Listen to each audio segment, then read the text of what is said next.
네, 여러분 안녕하십니까? 가장 빠른 종합 뉴스 뉴스큐 시작합니다. 네, 온라인 동영상 서비스 OTT가 대작들을 흡수하고 또 콘텐츠 소비의 시공간 개념도 달라지면서 기존 극장가 흥행 공식도 깨지고 있습니다. 오늘은 설 연휴 극장가 분위기 또 넷플릭스 화제작에 관해서 문화평론가와 함께 분석해 보겠습니다. 네, 안 그래도 국제 정세가 불안정한 상황인데 재집권에 도전하는 트럼프 전 대통령의 이른바 안보 장사가 갈수록 선을 넘고 있습니다. 재임 시절 무임승차하지 말라며 나토를 향해 방위비 인상 압박에 나서기도 했는데요. 이 문제는 강성웅 해설위원 실장과 짚어봅니다. 네, 연휴 다음 날부터 여야는 본격적인 총선 체제에 들어갔습니다. 네, 국민의힘과 더불어민주당 제3지대 개혁 신당까지 총선을 50여일 앞두고 한층 바빠진 정치권의 움직임 알아보겠습니다. 국회 연결합니다. 임성재 기자. 네, 국회입니다. 네, 먼저 공천 신청자에 대해서 면접을 시작한 국민의힘. 수도권을 중심으로 후보 재배치에 시동을 거는 분위기입니다. 네, 국민의힘은 오늘 서울, 광주, 제주 지역을 시작으로 닷새간 공천 신청자를 면접합니다. 이 격전지부터 절차에 돌입해 전통적 강세 지역인 영남권은 이 마지막인 오는 16일과 17일 후보자 면접을 진행할 예정입니다. 연휴 기간 국민의힘 공천관리위원회는 그동안 실시한 여론조사 결과를 주로 들여다봤는데요. 이 면접을 앞두고 당보다 개별 지지도가 현저히 떨어지는 후보를 추리는 작업을 한 것으로 보입니다. 내일부터는 면접자 중 한 명의 후보를 선정하는 이 단수 공천 결과도 바로바로 발표할 예정입니다. 특히 오늘 면접이 진행 중인 서울에는 이 강남을과 중성동을 등 이 한 지역구에 중량감 있는 후보들이 몰린 경우가 많은데요. 이 수도권 지역 후보 재배치 결과로 이어질지 관심입니다. 이 대표적으로 오전에는 이해훈 전 의원과 하태경 의원, 이영전 중소벤처기업부 장관이 출사표를 던진 이 중성동을에 대한 면접이 진행됐습니다. 공천 면접에 앞서 정영환 공관위원장은 이 중성동을 등 중요 인력이 몰린 경우 이 재배치를 통해 승리를 이끌겠다고 말했습니다. 동일한 지역에 중요한 우리 인력들이 지원자들이 몰린 경우에는 좀 재배치 좀 해가지고 좀 굉장히 승리해야 될 것 같아요. 그런 부분이 있고 특히 서울 지역에 그런 부분이 좀 있을 것 같아요. 공관위원으로 참여하는 장동혁 사무총장도 이 후보 재배치의 경우 한동훈 비대위원장이 밝힌 이른바 곱셈 공천으로 기존 지역구와 새 지역구를 포함한 두 석 다 이길 수 있는데 초점을 맞추겠다고 강조했습니다. 이런 가운데 한 위원장은 면접 전 부적격 판정을 받고 반발한 김성태 전 의원과 관련해 이 공천 불가 입장을 재확인하며 이 당이 실시 중인 시스템 공천 과정에 힘을 실었습니다. 네, 여당보다 먼저 공천 일정을 시작한 더불어민주당 현역 하위 20% 통보가 관심을 끌고 있는데 이재명 대표도 인적 쇄신 행보에 나섰다고요? 민주당 이재명 대표는 총선에 출마하는 일부 선배 중진급 예비 후보들에게 직접 연락해 사실상 불출마를 당부하는 인적 쇄신 행보에 나선 것으로 확인됐습니다. 당 핵심 관계자는 국회에서 기자들과 만나 이 대표가 국민 눈높이에 맞는 정치 쇄신 의지가 강하고 이른바 올드보이 청산 의지도 있다며 이런 의지를 실행에 옮긴 것 같다고 전했는데요. 이 연장선상에서 이르면 오늘부터 개별 통보될 현역 평가 하위 20% 대상자에 관심이 쏠립니다. 최대 30% 감점 불이익을 받을 의원 규모는 31명에 이르는데요. 이 다음 주 월요일 본격적인 경선을 시작하기 전 스스로 거취를 결정하라는 최후 통첩 성격이 짙다는 해석이 나옵니다. 가장 관심을 끄는 건 비이재명계 의원들이 얼마나 포함될지입니다. 임혁백 공관위원장의 윤석열 정권 탄생 책임론 발언을 둘러싸고 이른바 문명 갈등이 점화된 상황이기 때문입니다. 특히 문재인 정부 핵심 인사인 임종석 전 대통령 비서실장의 거취가 이 내관으로 부상하고 있습니다. 임 전 실장이 도전장을 내민 서울 중성동 갑의 경우 이 전략공천 지역으로 예정돼 있어 이 공관위가 다른 후보자를 내세울 수 있습니다. 이재명 대표님의 생각도 같은 겁니다. 지금 우리가 그렇게 녹록지 않다는 거를 계속 말씀드리는 거고 친명이든 친문이든 그걸 구분하는 게 정말로 어렵습니다. 불가능하고. 이런 가운데 이 준연동형 비례대표제를 채택한 민주당이 추진하는 이 통합비례 정당 구성도 관심입니다. 이 비례대표 순번등을 두고 이 범야권 정당 역시 이 만만치 않을 목소리를 낼 전망이라 이 협상 과정이 주목됩니다. 네, 그리고 잠시 뒤에 이른바 이삭줍기 얘기를 할 텐데 앞서 연휴 기간 빅텐트를 펼치는 데 성공한 개혁신당 첫 회의를 열었다고요? 네, 개혁신당은 오늘 오전 출범 뒤 처음으로 최고위원회의를 열었습니다. 일성부터 이 거대 양당과의 차별화에 방점을 찍었습니다. 무엇보다 주목되는 건 이 공천심사의 퀴를 진 이 공천관리위원회를 어떻게 구성할지입니다. 이준석, 이낙연 공동대표가 각각 물밑에서 공관위원장 물색에 나선 것으로 알려진 가운데 이르면 이번 주 윤곽이 드러날 전망입니다. 이준석 대표는 회의 뒤 기자들과 만나서 이 공관위원장 인선 기준에 대한 자신의 생각도 밝혔습니다. 직접 들어보겠습니다. 제가 낸 안은 좀 정무적 감각이 있고 그리고 각 정파 간의 의견을 조율할 수 있는 각 정파에서 공통으로 신뢰하는 인물이어야 된다는 원칙 정도를 이야기했습니다. 그리고 거기에 대해 크게 이견은 없었고. 구체적으로 김종인 전 국민의힘 비대위원장의 이름이 거론되자 아직 언급된 바는 없지만 자신이 제시한 기준엔 부합할 수 있다고 답했습니다. 특히 앞으로 꾸려질 개혁신당의 공관위에선 이 거대 양당의 공천 탈락자를 주시할 거로 보입니다. 이 현역 의원 영입은 투표지 기호는 물론 이 선거 보조금과도 직결되는 문제이기 때문입니다. 이런 가운데 조국 전 법무부 장관은 오후 2시 자신의 고향인 부산에서 기자회견을 열었습니다. 이 자리에서 4월 총선에 대비해 이 새로운 정당을 창당하겠다고 선언했습니다. 구체적인 출마 방식에 대해서는 함께 하게 될 인물들과 논의해 결정하겠다고 밝혔습니다. 무능한 검찰 독재 정권 종식을 위해 맨 앞에서 싸우겠습니다.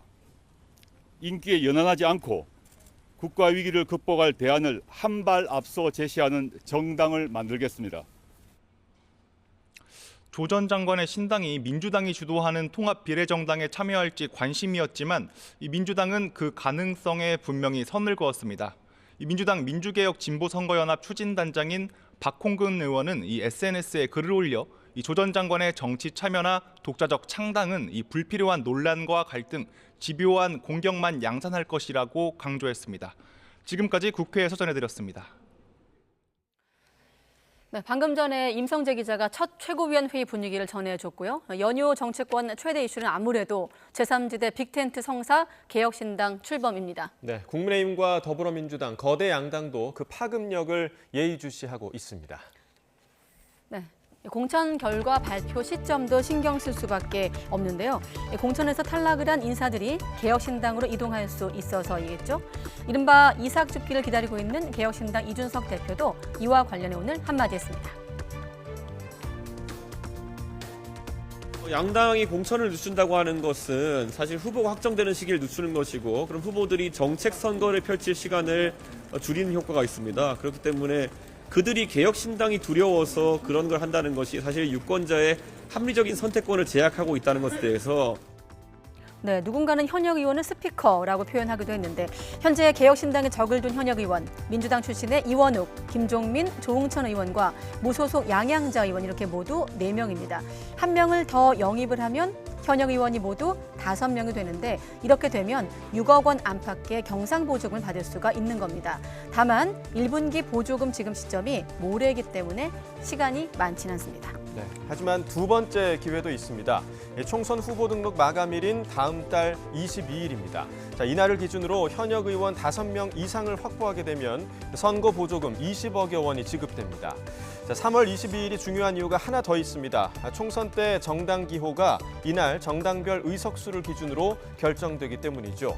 자, 지금은 6석을 보유한 녹색정의당이 원내 3당인데요. 만약 개혁신당이 이때까지 녹색정의당보다 많은 현역 의원을 둘 경우 기호 3번을 가져가게 되는 거죠. 국고보조금뿐 아니라 투표용지 윗자리까지 걸린 문제인 만큼 개혁신당의 현역 영입 작전은 앞으로 더 치열해질 것으로 보입니다. 네, 대한전공의협의회가 비상대책위원회 체제로 전환한 가운데 일각에서 사직서 투쟁에 나설 거란 전망도 나오고 있습니다. 의대생협의회도 오늘 저녁에 임시총회를 열고 대응 방안을 논의할 예정인데 동맹 휴학 방안도 거론되고 있습니다. 정부는 강경 대응 방침을 계속해서 강조하고 있습니다. 취재기자 연결해 보겠습니다. 김혜은 기자. 네, 사회정책부입니다. 네, 대한전공의협회가 비대위 체제를 결정한 건데 그럼 투쟁 기조로 전환된 겁니까? 네, 대한전공의협의회는 어젯밤 온라인 총회에서 비상대책위원회 체제로 전환하기로 결정했다고 밝혔습니다. 회장을 제외하고 집행부가 모두 사퇴하고 비대위 체제로 의대 증원 정책에 대응한다는 겁니다. 의사협회에 이어서 투쟁 기조를 강조한 건데 다만 파업 등 집단 행동 여부에 대한 공식적인 입장은 밝히지 않았습니다. 한꺼번에 단체 행동에 나서자는 의견과 병원별로 개별 대응하자는 의견 등이 팽팽히 나뉜 걸로 전해졌습니다.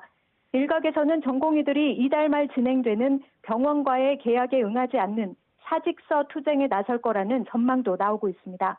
이런 가운데 의대생협의회도 오늘 저녁 임시총회를 열고 의대 증원에 대한 대응 방안을 논의합니다. 2020년 총파업 때처럼 동맹휴학에 나서자는 방안 등이 논의될 것으로 전망되는데 단체 행동을 결정할지는 지켜봐야 할 것으로 보입니다. 대한의사협회는 설 연휴 동안 비상대책위원회를 구성했습니다. 모레 전국에서 걸기대회를 열 예정인데 이 때문에 일부 의사들이 단축 진료에 나설 가능성이 큽니다. 이렇게 의사단체들의 파업 논의가 본격화하면서 환자들의 피해가 우려되는 상황입니다.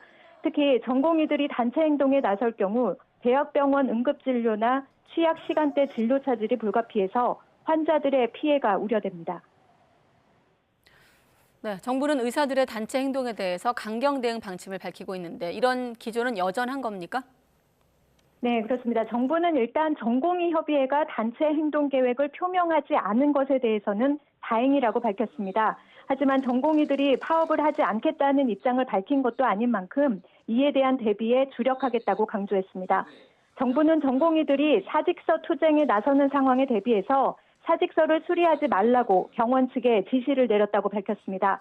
그러면서 전공의들이 자신들의 진로를 바꿔가면서까지 극한 투쟁으로 가지 않도록 대화와 설득에 나서겠다고 강조했습니다. 휴가를 내고 진료 현장을 떠난다든지 법정 근로시간을 지키는 방법으로 진료 시간을 단축하는 등의 행동에 대해서는 진료 차질이 발생하지 않도록 병원 측과 협의하겠다고 밝혔습니다. 다만 의사들이 파업에 나설 경우 즉각 업무 개시 명령을 내릴 방침입니다. 정부는 의사들이 명령을 따르지 않을 경우 면허 취소까지도 검토하고 있다고 강조했습니다. 또 환자들의 피해를 최소화하기 위해 비상진료 체계를 가동하고 지자체별로 응급진료 체계를 구축하고 있다고 밝혔습니다. 지금까지 사회정책부에서 전해드렸습니다. 네, 정부의 엄정기조 방침이 확고한데 국무회의 자리에서도 확인됐습니다. 한덕수 국무총리가 의대 정원 증원은 의료개혁의 필수 과제라며 좌고우면하지 않고 추진하겠다고 밝혔습니다. 그 과정에서 국민의 건강과 생명을 위협하는 불법 행위가 있다면 엄정히 대응하겠다고 거듭 강조하기도 했습니다. 한 총리의 모두 발언 들어보겠습니다. 우리나라 의대 입학 정원은 1998년 증원 이후 27년간 단 한 명도 늘지 않았습니다. 이 상태를 방치할 경우 2035년이 되면 우리나라 의사 수는 1만 5천 명이 부족할 것으로 예상됩니다. 의대 정원 증원은 의료개혁의 출발점이자 필수 과제로 국민들께서도 그 필요성을 체감하시고 정부의 계획을 지지해주고 계십니다. 정부는 오직 국민과 대한민국의 미래만을 바라보며 좌고우면하지 않고 의대 정원 증원을 추진해 나가겠습니다. 그 과정에서 국민의 건강과 생명을 위협하는 불법 행위에 대해서는 법과 원칙에 따라 엄정히 대응해 나갈 것입니다.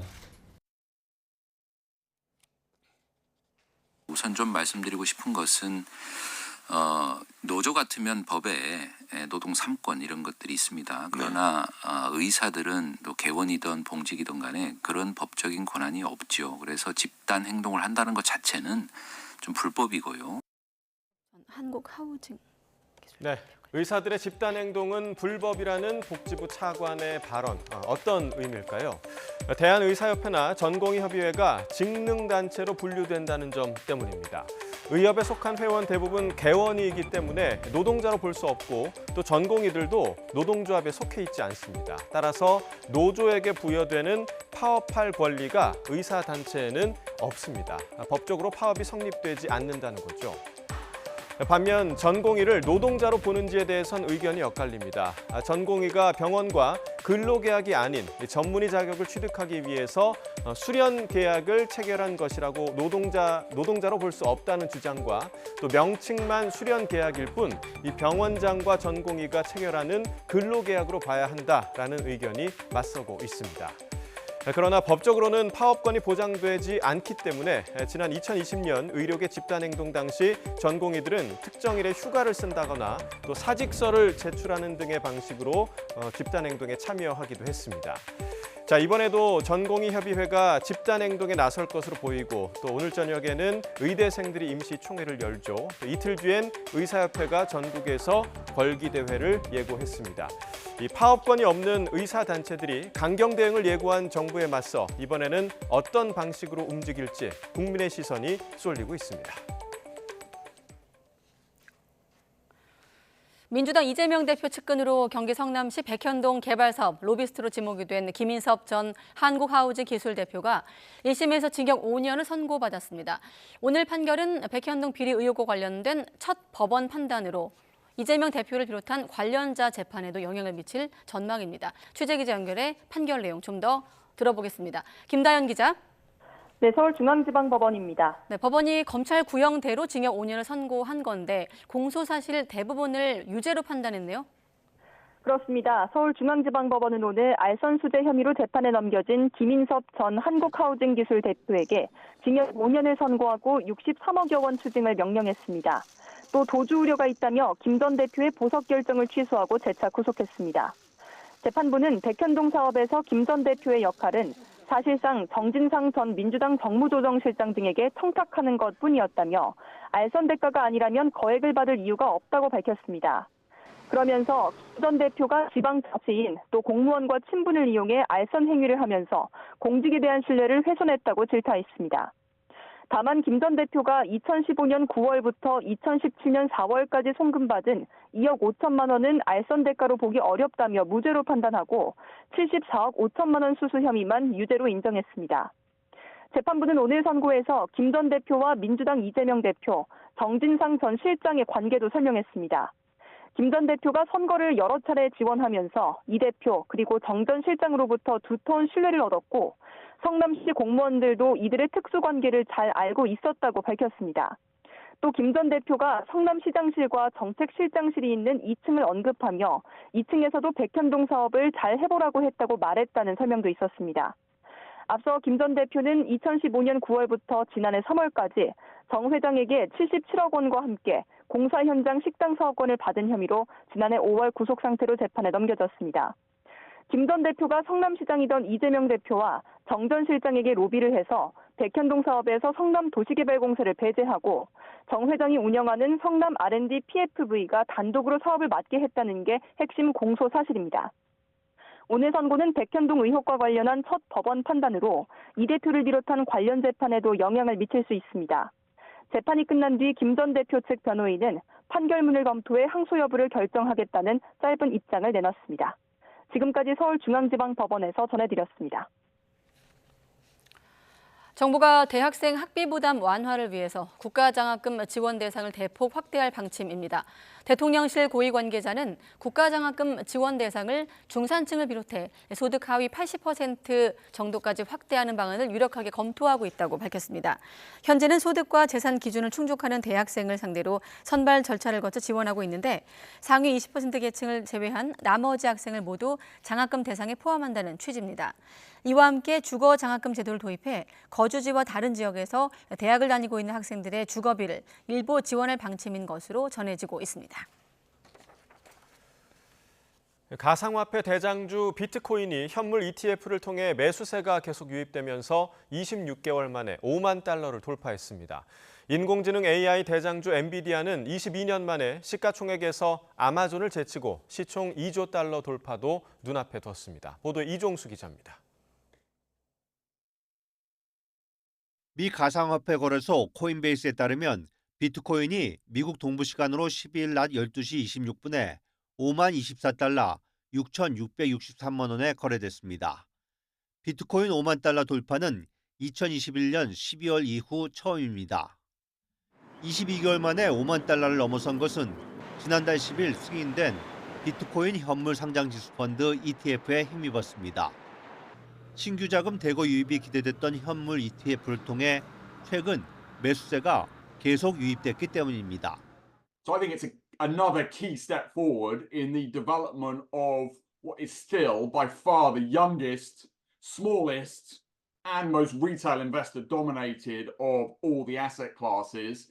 한편 인공지능 AI 대장주 엔비디아가 22년 만에 아마존의 시가총액을 추월했습니다. 뉴욕 증권거래소에서 엔비디아는 현지 시간 12일 오전 10시 50분 한 주에 737달러 선에서 거래되면서 시총이 1조 8,200억 달러로 불어났습니다. 이러면서 1조 8,100억 달러를 기록한 아마존을 제쳤습니다.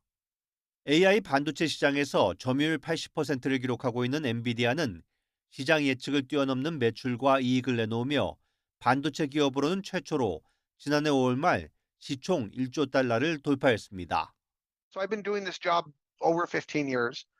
I've never seen at least a near-term beat quite of that scale, especially for a company that is as large as NVIDIA is. 올해에만 주가가 47%, 지난 1년 동안 223% 급등한 엔비디아는 현재 수준에서 10%가량 상승해 810달러 수준에 이르면 애플과 마이크로소프트, 알파벳에 이어 역대 네 번째로 시총 2조 달러를 넘어서게 됩니다. YTN 이종수입니다. 홍콩 H지수 연계 ELS의 손실 규모가 5천억 원을 넘어선 것으로 나타났습니다. 국내 5대 은행이 판매한 H지수 연계 ELS 상품 가운데 지난 7일까지 모두 9,733억 원어치 만기가 돌아왔고 고객이 돌려받은 돈은 4,512억 원으로 집계됐습니다. 이에 따라 손실액은 5,221억 원, 평균 손실률은 53.6%에 이르는 것으로 파악됐습니다. 금융감독원이 홍콩 H지수 연계 ELS 주요 판매사 11곳에 대해서 오는 16일부터 2차 현장 검사에 나섭니다. 이를 통해 지난달부터 이루어진 1차 현장 검사에서 파악한 불안전 판매 사례와 관련된 유형을 점검하고 추가 문제점을 찾아낼 예정입니다.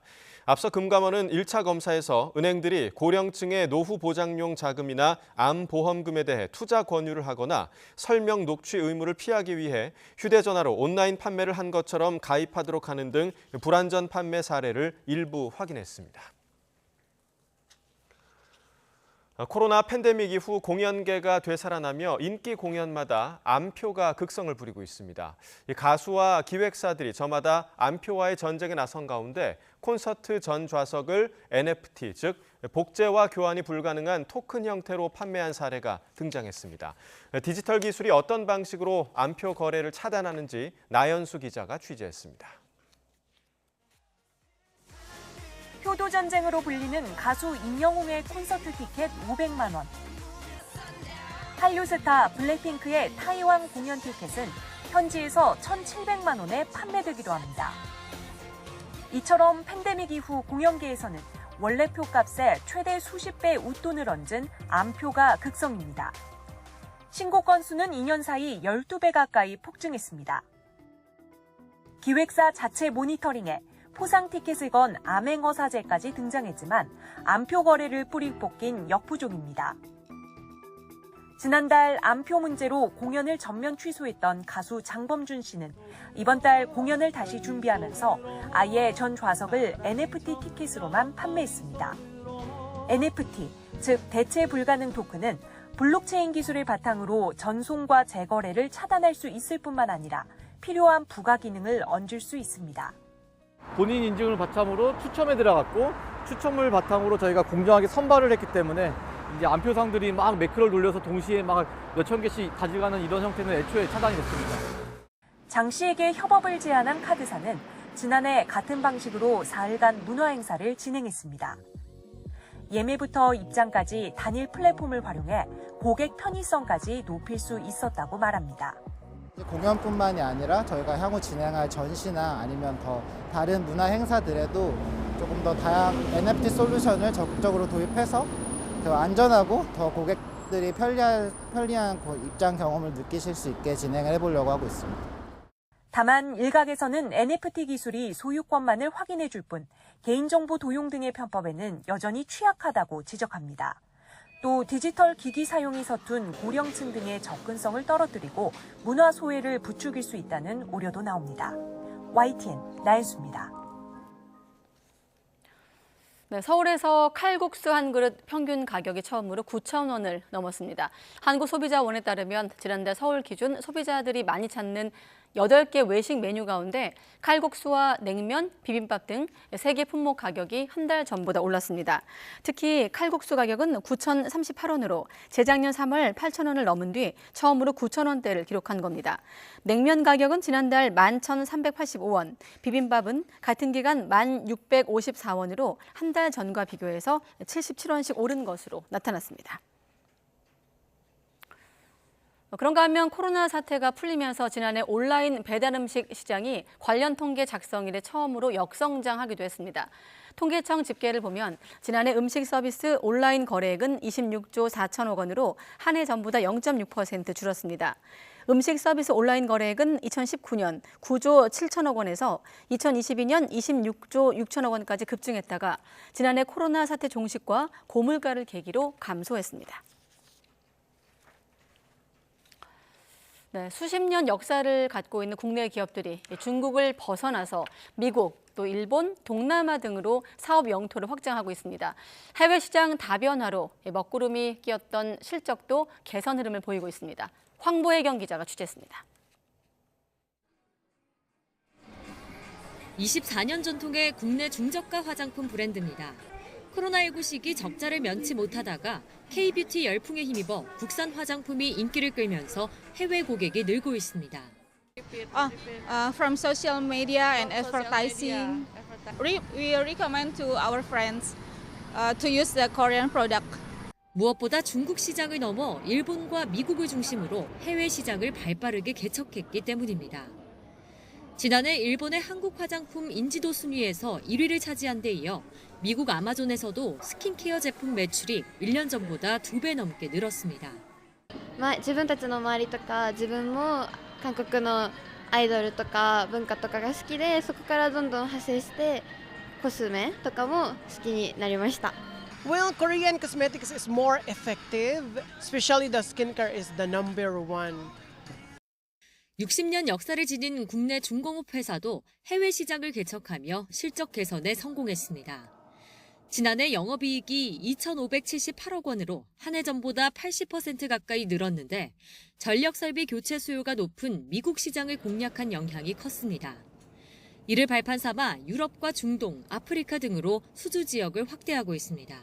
해외 시장 확대로 지난해 4분기 기준 3조 7천억 원의 수주 잔고를 기록하는 등 지속적인 실적 호조를 보일 것으로 예상합니다. 또 그룹 차원에서 글로벌 제조 생산 기지로 베트남에 대한 지속적인 투자를 이어가고 있습니다. 내수와 중국 시장에서 부진을 겪던 전통 기업들이 시장 다변화로 부활의 신호탄을 쏘아 올리고 있습니다. YTN 황보혜경입니다. 만 3살부터 9살까지 어린이의 스마트폰 사용 시간을 조사한 결과 초등학교 3학년 때부터 급증하는 것으로 나타났습니다. 한국언론진흥재단 보고서를 보면 사용 시간별로 보면 어린이집과 유치원생, 초등학교 저학년의 하루 평균 TV 시청 시간은 66.2분에서 75분, 스마트폰 사용 시간은 36.3분에서 73.2분이었습니다. 하지만 초등학교 3학년부터 TV는 77.3분, 스마트폰 92분으로 역전됐고 4학년의 경우 더 큰 차이를 보였습니다. 경기가 여전히 불확실한 올해 국세청이 세무조사 규모를 역대 최저 수준인 지난해 규모로 유지하기로 했습니다. 하지만 불법 사금융이나 날로 지능적으로 발전하고 있는 분야를 주시하겠다고 밝혔는데 어떤 분야에 대해서 어떻게 엄정 대응을 예고한 건지 이승은 기자가 보도하겠습니다. 올해 국세청이 걷어야 하는 세금은 357조 원으로 지난해보다 21조 원가량 많습니다. 하지만 내수 불황의 경기 회복 체감은 아직입니다. 이에 따라 국세청은 올해 세무조사 규모를 14,000건 이하로 운영하겠다고 밝혔습니다. 지난해 세무조사 건수를 코로나 이전인 2018년보다 2,300여 건, 14% 줄였는데 그 수준을 유지하겠다는 겁니다. 또 일자리와 수출, 지역 투자를 늘리는 기업은 검증을 완화할 것이라고 밝혔습니다. 선택과 집중을 해야 되는 면이 있고 그러다 보니 조사 규모는 적절하게 유지하되 다만 조사할 때는 엄정하게 한다. 그래서 우리 지금 파급 효과를 좀 하는 게 좀 좋지 않냐.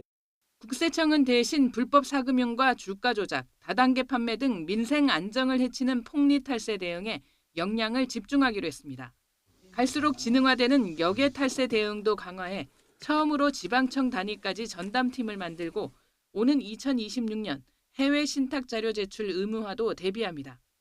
국내외 플랫폼과 연계된 공유 숙박, 중고거래, 유튜버들의 외환 거래 자료도 확보해 신종 탈세에 대응할 예정입니다.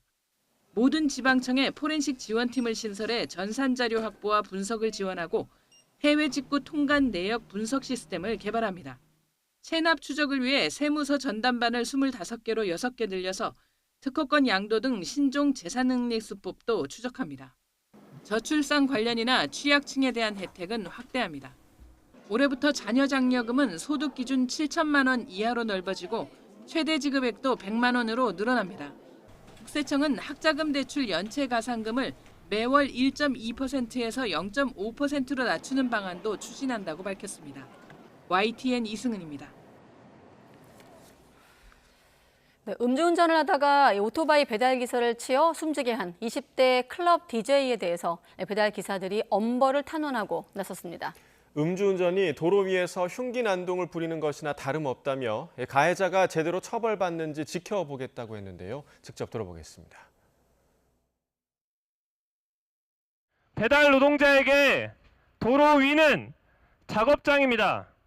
이 작업장에서 음주운전을 한다는 것은 마치 흉기를 들고 내가 일하고 있는 현장에 뛰어들어와서 난동을 부리는 것과 같습니다. 이번 사건의 가해자가 제대로 처벌을 받는지 끝까지 볼 겁니다. 그리고 이 음주운전 근절하기 위해서 저희도 할 수 있는 노력을 다할 것입니다. 검찰이 임금과 퇴직금을 주지 않고 청산하겠다고 위증한 혐의를 받는 대유위니아그룹 박영우 회장을 피의자 신분으로 오늘 처음 소환했습니다. 박 회장은 대유위니아그룹 계열사 직원들에게 임금과 퇴직금 수백억 원을 지급하지 않은 혐의를 받습니다. 검찰은 또 국회 환경노동위원회 국정감사에 출석해 체불임금을 청산하겠다고 밝혀놓고 이행하지 않은 박 회장을 위증 혐의로 함께 조사하고 있습니다. 수갑을 차고 거리를 배회한 19살 A군이 경찰 제복장비법 위반 혐의로 경찰에 붙잡혔습니다. A군은 설 연휴인 지난 11일 오전 8시 45분쯤 강원도 원주의 한 식당에서 왼쪽 손목에 수갑을 착용한 상태로 배회한 혐의를 받고 있습니다. 경찰 조사 결과 A군은 수갑을 본인 스스로 손목에 착용했다가 열쇠가 없어서 잠금 장치를 해제할 수 없게 되자 그대로 차고 다닌 것으로 확인됐습니다. 경기 부천 원미경찰서는 카드 결제를 하면 수익까지 지급한다고 속여 거액을 가로챈 혐의를 받는 40대 여성 A씨를 지난 8일 구속 송치했습니다. A씨는 지난해 5월부터 11월 사이 지인 등 22명에게 접근해 신용카드로 일정 금액을 결제해주면 원금의 수익금까지 지급한다고 속여 투자금 24억 원을 받아 챙긴 것으로 조사됐습니다. 병역 비리 혐의로 1심에서 실형을 선고받은 래퍼 나플라가 항소심에서 보석으로 풀려났습니다. 서울 남부지방법원은 보증금 1,000만 원과 주거지 제한 등을 조건으로 지난 8일 나플라의 보석 청구를 인용했습니다. 나플라는 지난 2021년 2월 서울 서초구청 사회복무요원으로 배치된 뒤에 출근 기록을 조작하고 우울증이 악화된 것처럼 속여 조기 소집 해지를 시도한 혐의로 1심에서 징역 1년을 선고받았습니다. 네, 아시안컵 이후 클린스만 감독 경질을 놓고 후폭풍이 거센 가운데 대한축구협회가 첫 임원 회의를 열고 수습책을 논의했습니다. 정몽규 대한축구협회장은 예정대로 참석하지 않았습니다. 취재기자 연결해서 자세한 이야기 들어봅니다. 이경재 기자. 네, 대한축구협회 나와 있습니다. 네, 오늘 어떤 이야기가 오갔습니까? 예, 오늘 회의는 일단 비공개로 진행됐습니다. 대한축구협회는 아시안컵 결과를 놓고 1차적으로 임원들의 다양한 얘기를 들어보기 위해서 회의를 열었다고 설명했습니다. 정몽규 대한축구협회장은 참석하지 않았고요. 문화체육관광부 2차관 출신인 김정배 상근 부회장과 마이클 밀러 전력강화위원장, 정혜성 대회위원장, 이임생 기술위원장, 황보관 기술본부장 등 주로 선수 출신 임원진 10명이 참석했습니다. 공식 안건은 따로 없었지만 아시안컵 전반에 관한 내용을 논의하는 자리인 만큼 클린스만 감독의 진퇴 문제에 대해서도 의견을 나눈 것으로 보입니다. 네, 클린스만 감독의 경질 여부를 논의할 것으로 보이는 전력강화위원회도 잇따라 열리는 거죠? 네, 오늘 회의에서 어느 정도 윤곽을 잡은 다음에 국가대표 전력강화위원회에서 클린스만 감독의 경질 문제는 좀 더 심도 있게 논의가 진행될 것으로 보이는데요. 회의 일정이 조금 전에 모레 목요일로 잡혔고요. 미국에 머물고 있는 클린스만 감독은 화상으로 참석합니다. 클린스만 감독의 경질 여부를 놓고 가장 중요한 부분은 위약금이 될 것 같습니다. 당장 경질할 경우 축구협회가 지급해야 할 단위 연봉은 70억 원 정도 이를 것으로 예상되고요. 코치진까지 포함하면 이 액수는 100억 가까이 될 것으로 전망되고 있습니다. 결국은 최종 결정권자인 정몽규 대한축구협회장의 판단이 가장 중요한 상황입니다. 네, 클린스만 감독 경질 문제를 놓고 사회적으로 파장이 큰 상황인데 그 이유가 뭐라고 보시나요? 네, 첫 번째는 아시안컵에서 대표팀이 보여준 실망스러운 경기력이겠지만 여기에 기름을 부은 건 감독의 인터뷰 내용과 태도로 보입니다. 귀국 인터뷰에서 4강도 긍정적인 결과다. 대표팀이 옳은 방향으로 가고 있다. 또 요르단에 지기 전까지 13경기 무패를 했다. 중동 팀들이 홈팀에 이점이 있었다고 얘기하는 등 전문가들의 분석이나 국민의 눈높이에 맞지 않은 평가들을 내놓았고요. 또 한 주를 머물다가 미국으로 간다는 인터뷰를 하고 나서 아시안컵 결과에 대한 아무런 후속 조치 없이 이틀 만에 다시 미국으로 돌아간 것이 여론을 더욱 악화시켰습니다. 각계에서는 클린스만 감독을 선임한 정몽규 대한축구협회장도 함께 퇴진해야 한다는 목소리가 높은데요. 오늘 축구회관 앞에서도 클린스만 감독과 정몽규 회장의 동반 퇴진을 요구하는 축구팬들의 집회가 열렸습니다. 지금까지 대한축구협회에서 YTN 이경재입니다. 네, 그리고 연휴 끝나자마자 갑자기 기온이 크게 오르면서 마치 초봄 같은 날씨가 나타나고 있습니다. 오전까지 초미세먼지가 기승을 부렸던 중부지방은 대기 확산이 활발해지면서 원활해지면서 대기질은 점차 회복되고 있습니다. 취재 기자 연결해서 기온, 또 미세먼지 전망까지 함께 들어보겠습니다. 김민경 기자. 네, 김민경입니다. 네, 복슬복슬한 옷은 좀 어색한 그런 날씨였는데 아직 2월 중순이거든요. 자, 3월 하순에 초봄 기온을 보이고 있다고요? 네, 그렇습니다. 아직 겨울인데 오늘 기온만 보면 한 달 정도 이른 초봄 날씨입니다. 오늘 서울 아침 기온이 영상 2도로 예년보다 5도나 높았습니다. 여기에 낮 기온은 13.7도까지 올랐는데요. 평년보다 9도가량 높은 3월 하순 기온입니다. 이런 고온 현상은 당분간 이어지겠는데요. 내일은 15도로 오늘보다 더 포근하겠습니다. 모레 한 차례 비가 내리며 기온이 조금 떨어지겠지만 다음 주 초반부터 다시 초봄 날씨가 나타날 전망입니다. 기상청은 겨울철 북쪽 한기에 남하가 주춤하고 대신 남서쪽 따뜻한 공기가 유입된 것이 고온 현상의 원인이라고 밝혔습니다. 따라서 앞으로는 큰 추위 없이 계절이 바로 봄으로 건너뛸 걸로 보입니다. 네, 오전까지 중부 지역을 중심으로는 공기가 무척 탁했는데 지금은 대기질이 개선됐다고요? 네, 그렇습니다. 오전까지 정체됐던 대기가 오후부터는 확산이 원활해졌습니다.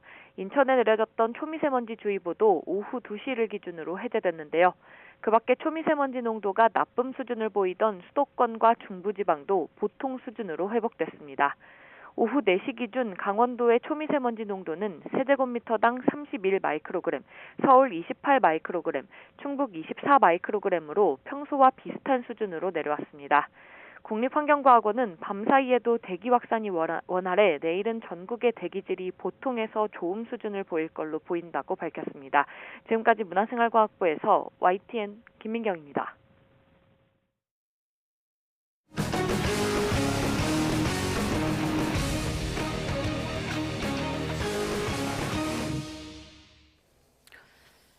네, 극장가 최대 흥행 대목인 설 연휴를 앞두고 선보였던 영화들이 줄줄이 부진한 성적을 기록했습니다. 네, 온라인 동영상 서비스 OTT의 확산으로 이 제대로 된 연휴 특수를 누리기 힘들었을 거란 관측과 함께 변화하는 관객 심리를 제대로 읽지 못했다 이런 지적도 나오고 있는데요. 김원식 문화평론가와 조금 더 자세한 이야기 나눠보겠습니다. 네. 어서 오십시오. 네, 안녕하십니까. 네, 지금 자막에 있었던 그 화제작 제목은 저희가 셋이 있다가 어떻게 읽는지 잠시 뒤에 확인하시기 네. 바라고요. 자, 엔데믹 이후 특히 서울의 봄 대흥행 이후 극장 수요가 좀 나아질 거라 이런 기대감이 있었는데 연휴 특수도 이제 옛말이 된 거란 얘기죠? 네, 그렇습니다. 그래서 서울의 봄 흥행 이후에 네. 좀 훈풍이 불 것이다 이런 생각들을 많이 했어요. 네. 그런데 관객들의 의사표현은 확실하더라고요. 왜냐하면 본인들이 원하는 영화 아닐 경우에는 네. 설 명절이라 하더라도 안 간다라는 것이 이번에 잘 보여줬다고 생각이 듭니다. 엔데믹도 말씀하셨습니다마는 점차 영화관을 찾는 분들이 많이 늘어날 것이다 이렇게 생각했는데 네. 그렇지 않았다는 점.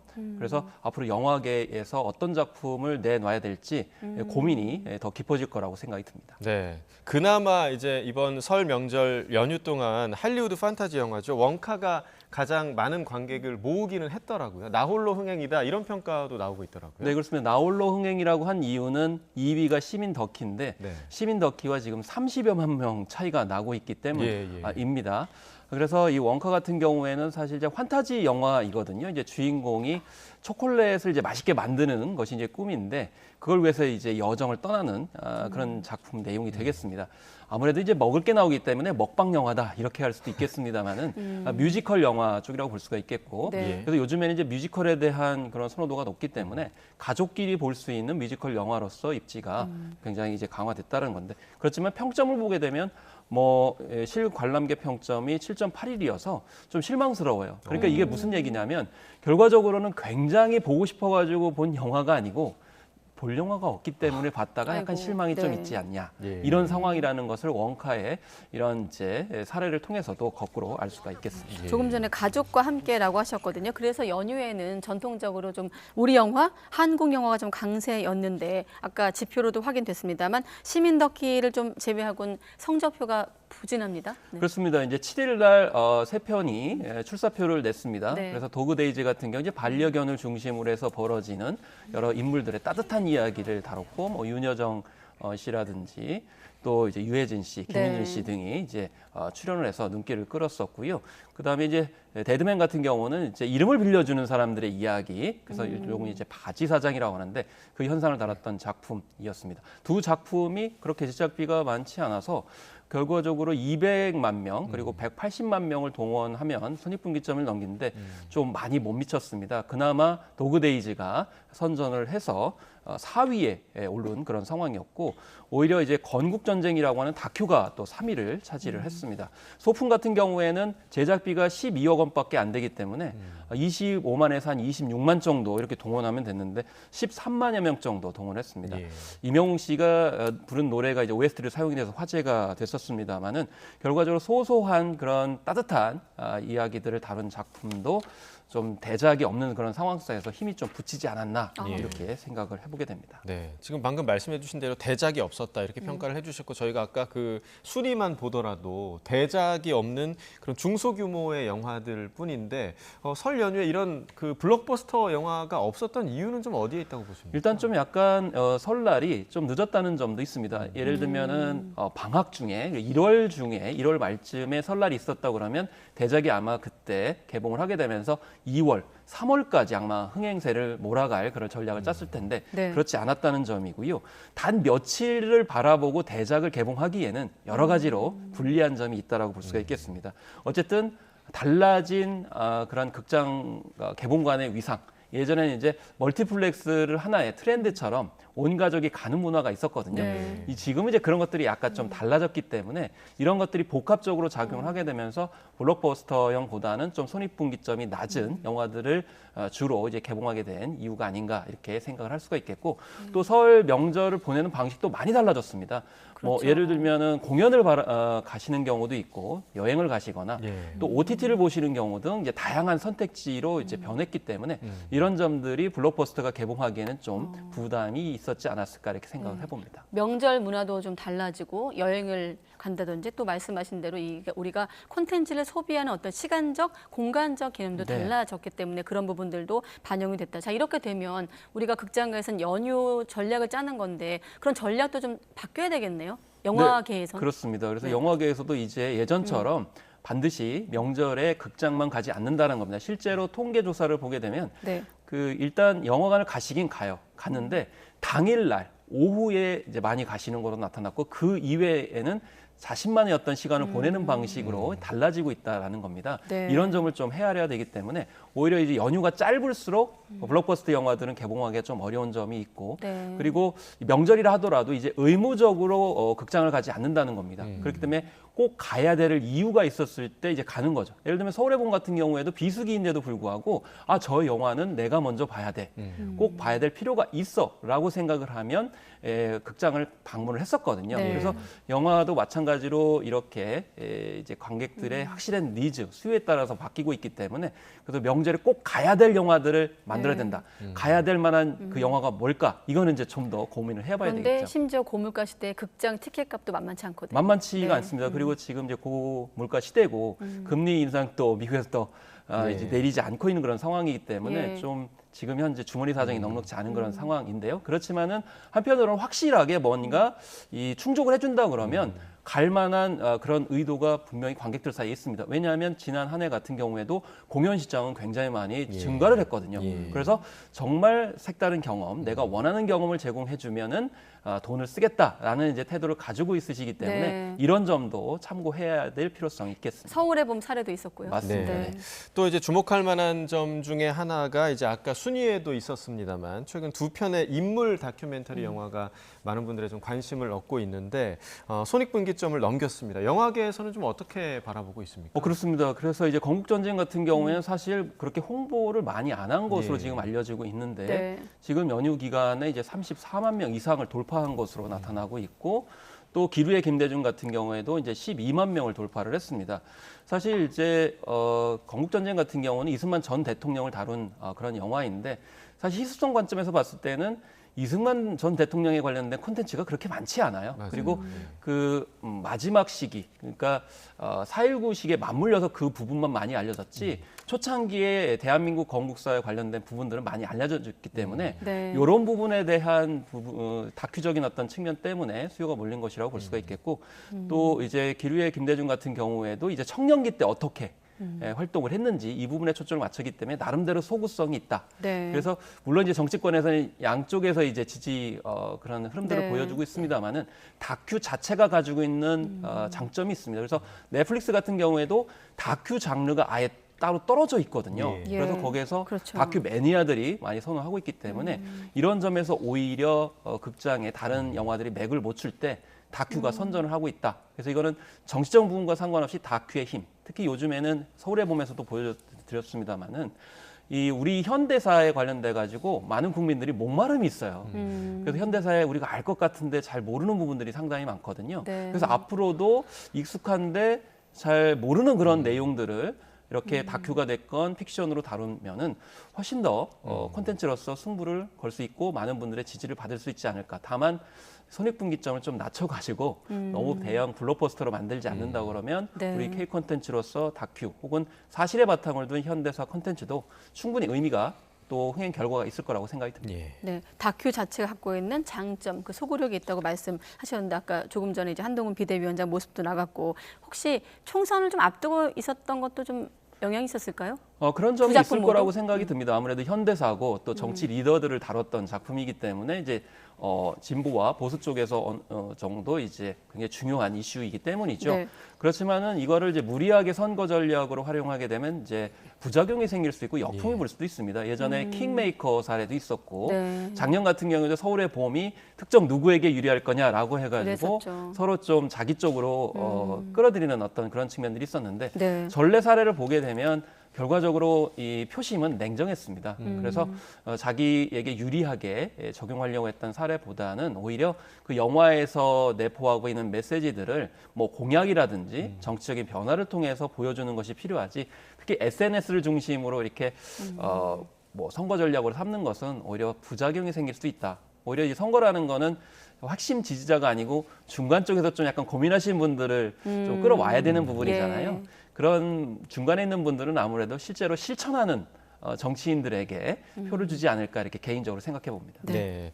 자, 아까 이제 영화 얘기를 하면서 극장가의 설 명절 특수가 없었던 이유 가운데 하나가 콘텐츠 소비 습관이 바뀌는 것. 네. 그러니까 OTT를 우리가 이제 많이 시청을 하기 때문으로도 해석이 되는데 이번 명절에는 살인자 오난감 지금 뭐 부르는 게 네. 굉장히 좀 어떻게 다양합니다. 부르실 거예요? 저는 살인자 오난감으로 네. 부르고 이게 있는데 열려 있는 제목이더라고요. 예. 평론가님은요? 저는 뭐 영난감. 영난감이요. 살인자 영난감. 네, 저는 그렇습니다. 살인장난감. 장난감으로 네, 다 지금 부르겠습니다. 사람마다 다르고요. 네. 그리고 뭐 이제 킬러들의 쇼핑몰 이런 컨텐츠들이 인기를 끌었습니다. 이번 네. 명절에는요. 그래서 OTT를 보는 방식도 이제 두 가지로 이제 분류를 할 수가 있는데 첫 번째는 그동안 재미있고 입소문이 났던 작품을 내가 연휴에 몰아서 보겠다. 정주행. 정주행을 네. 한다. 빈지 워칭을 하겠다. 이런 분들이 있고 또 이 넷플릭스 같은 경우에도 극장가와 마찬가지로 네. 설 연휴에 볼 만한 작품을 또 선을 보입니다. 그래서 말씀하신 살인자 오난감, 이응난감이 바로 네. 여기에 해당되고요. 킬러들의 쇼핑몰 같은 경우에는 이미 공개된 지 꽤 됐고 이미 이제 8편까지 다 공개가 된 상황이었습니다. 그때 입소문이 돌았기 때문에 이걸 몰아서 보겠다라고 하셨던 분들이 있거든요. 그래서 결국에는 극장에 가지 않고 새로 신작으로 보여진 작품과 또 입소문이 돈 작품들을 보겠다 이렇게 하기 때문에 이런 네. 점들이 이번에도 잘 확인이 됐다라고 볼 수가 있겠고 네. 또 극장에서 개봉을 한다 하더라도 곧 OTT에 나오겠지라고 이렇게 맞아요. 생각을 하시면 안 네. 가는 경향이 있어요. 기다리죠. 그래서 네. 그래서 홀드백 제도도 뭐 정부에서 뭐 고민을 하고 있는데 네. 이렇게 좀 연계해가지고 좀 기간을 두는 것도 이런 상황에서 고민을 네. 해봐야 되지 않을까 이렇게 생각이 들고 예능으로서는 이제 크라임 리턴즈가 이제 돌아왔습니다. 그래서 그런 예능 프로그램 같은 경우에도 사실은 텔레비 프로그램에 맞지 않거든요. 왜냐하면 네. 그 실마리와 단서들을 추측을 해가지고 봐야 되기 때문에 그런 작품들은 또 극장이나 일반 지상파, 공중파에는 또 맞지 않아요. 그래서 OTT에 맞는 또 예능 프로그램들이 마니아를 중심으로 이렇게 많이 선호됐다는 점도 이 달라진 설 풍경이라고 볼 수가 네. 있겠습니다. 저는 개인적으로 이 살인자 장난감, 살인 장난감 여기에 이응이 등장하잖아요. 지난번에 오징어 게임에서도 이응, 지읒, 기역 우리의 초성을 좀 그렇습니다. 알린 계기도 있었는데 아무튼 차원이 좀 다른 K-스릴러 이런 평가가 나오고 있는데 기생충이나 오징어 게임에 흘렀던 우리만의 정서가 이번에도 좀 세계인들에게 통할까요? 어떻게 보십니까? 지금 현재 통하고 있습니다. 그래서 세계 여러 나라에서 1위를 차지하기도 했는데 네. 일단 보편적인 포맷은 넥스터물입니다. 그러니까 범죄자를 살인하는 주인공을 쫓는 형사의 이야기가 되거든요. 네. 그런데 그 안에 들어가 보면 기생충에 있었던 블랙 코미디, 약간 웃긴 그런 네. 재미있는 요소도 있을 수가 있겠고 오징어 게임에서 나왔었던 좀 잔혹한 그런 액션도 있습니다. 그렇지만 중요한 것은 한국인의 어떤 정서가 들어있다라는 것이고요. 이 주인공들이 가장 생각하는 게 가족이에요. 그리고 기생충에서는 사회적 메시지도 있지 않습니까? 근데 이 작품에서도 청년 실업, 청년들의 어떤 상처와 고통 이런 것들이 주인공을 통해서 보여지기도 하거든요. 네. 그래서 이렇게 한국적인 메시지와 정서 그리고 보편적인 그런 포맷 이런 것들이 또 잘 어우러진 작품이기 때문에 살인자의 장난감 뭐 이렇게 표현하겠습니다. 제목이 난감해요. 네. 이렇게 한 번쯤 장난감 뭐이냐 아니냐라는 것을 되뇌이게 만드는 것이 사실은요. 저는 뽀로로에서 왔다고 생각을 하거든요. 제목을 신경 쓰다 보면은 다시 한 번 더 생각을 하게 되고 좀 더 각인 효과가 있기 때문에 네. 이런 것도 한국적인 정서와 뭐 콘텐츠의 경쟁력이다. 뽀로로는 이렇게 어떤 측면에서 생각을 그런 할 수가 건가요? 있습니다. 네. 그 이제 음란물을 연상할 수 있기 때문에 조심하지 않으면 주의가 필요한 것이죠. 그래서 이 제목도 하나의 마케팅 수단이라는 것을 그렇군요. 여전히 잘 보여주고 있습니다. 예. 네. 근데 이제 또 그 살인자 오난감 속의 등장 인물이 이재명 민주당 대표를 연상하게 한다. 이런 또 해프닝도 있었더라고요. 사실 관련 기사는 이 기사가 더 많아요. 예. 네, 그렇습니다. 그래서 뭐 바람직한 건지는 잘 모르겠습니다만 극중 인물 중 형정국이라는 인물이 있는데 네. 재력가입니다. 그래서 이제 재력을 바탕으로 해가지고 세상을 이제 좌지우지하려고 하는데 일단 뭐 이재명 대표하고는 직업이 일단 다르고요. 뭐 헤어스타일이나 뭐 여러 가지 죄수 번호들이 똑같다는 측면도 있습니다만 일단 네. 제작사 쪽에서는 부정을 하고 있습니다. 이렇게 특정 실마리를 가지고 어떤 패턴을 잃는 것을 이제 파레이돌리아라고 하는 현상이라고 하는데 뭐 드라마 자체로 일단 평가하는 것이 바람직하다 이렇게 생각이 네. 들고 만약에 그게 더 부각이 된다 그러면 제작사의 의도에 휘말리는 거 아닌가 이렇게 네. 생각이 듭니다. 아무튼 넷플릭스 측은 사실무근이라고 밝혔는데 네. 오히려 저같이 정주행하지 않은 사람 입장에선 스포일러 역할만 좀 하고 있지 않나 이런 생각이 그렇습니다. 오히려 들었습니다. 그 작품 자체를 온전히 보시면은 이런 네. 논란이 사그라들지 않을까 이렇게 네, 생각합니다. 시간이 많지 않아서 질문 한 개 정도 하고 마무리해야 될 텐데 최근엔 클래식 공연계도 좀 진입 문턱이 낮아지지 않았습니까? 큰 틀에서 이 부분은 좀 어떻게 보십니까? 그렇습니다. 그래서 사실은 베를린 필하모니가 16년 전에 디지털 콘서트라는 것을 마련을 했어요. 그래서 그때부터 온라인으로서도 이제 클래식 음악을 들을 수 있도록 했는데 네. 코로나19를 거치면서 디지털 이런 클래식 음악들이 많이 활성화됐습니다. 우리나라에서도 활성화시키려고 노력을 하고 있고요. 근데 이게 클래식 음악 등을 좀 위축시키는 것 아니냐 이렇게 얘기할 수 있습니다만은 네. 그렇지만 오히려 온라인으로 듣게 되면은 반드시 공연장을 가고 싶다는 생각들을 더 많이 하게 됩니다. 그래서 우리 K-팝 같은 경우에도 비대면으로 온라인 콘서트를 봤던 세계 팬들이 오히려 콘서트장에 가고 싶다라는 생각들을 더 많이 하게 됐거든요. 네. 그렇기 때문에 시공간을 넘어서서 저렴하게 일단 온라인에서 듣고 나서 팬이 되시면은 실제로 공연장을 가고 싶은 마음이 생긴다라는 점에서 봤을 때 너무 부정적으로만 보지 말고 긍정적으로 선순할 수 있도록 유도하는 것이 무엇보다 중요하겠다. 그리고 공연장에서만 볼 수 있는, 접할 수 있는 그런 공연 내용들을 좀 풍부하게 만드는 것이 장기적으로 서로 윈윈할 수 있다라고 생각이 듭니다. 네, 여기까지 듣겠습니다. 김원식 문화평론가와 함께했습니다. 고맙습니다. 네, 감사합니다.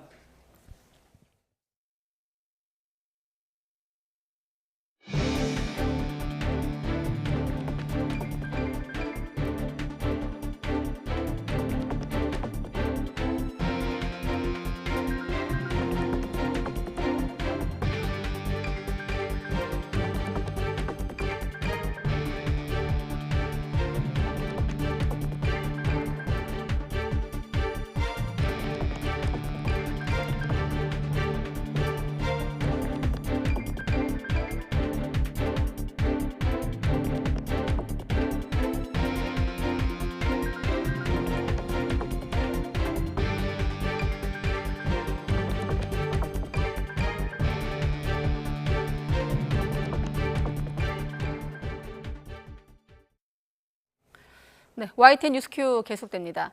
반가운 가족과 새해 인사를 나누고 또 달콤한 재충전 시간을 가졌던 설 연휴가 이제 끝났고 다시 일상이 시작이 됐습니다. 네, 자칫 몸과 마음이 늘어지는 연휴 후유증 겪는 분들도 계실 텐데요. 건강한 일상 복귀를 위해서 어떤 방법이 있는지 윤태인 기자가 전해드립니다. 이른 아침 직장인들이 일터로 바쁘게 발걸음을 움직입니다. 추위는 어느 정도 누그러졌지만 달콤한 설 연휴가 지나고 일상에 돌아온 사람들 표정은 마냥 가볍지만은 않습니다. 해외에 살고 있는 가족이 한국에 와가지고 같이 좀 시간을 보낼 수 있었어요. 그래서 그게 가장 좀 좋았던 것 같습니다. 그래서 출근하는 게 안 믿기고 너무 아쉽더라고요. 그래서 다음에 연휴가 더 길면 더 좋겠다라고 생각합니다. 쉬어도 더 쉬고 싶은 게 인지상정일까? 연휴 동안 충분히 휴식을 취한 직장인도 몸과 마음이 늘어지는 후유증을 호소합니다. 저 혼자 많이 생각도 많이 해보고 힐링도 많이 하는 시간을 보내면서 지냈었고요.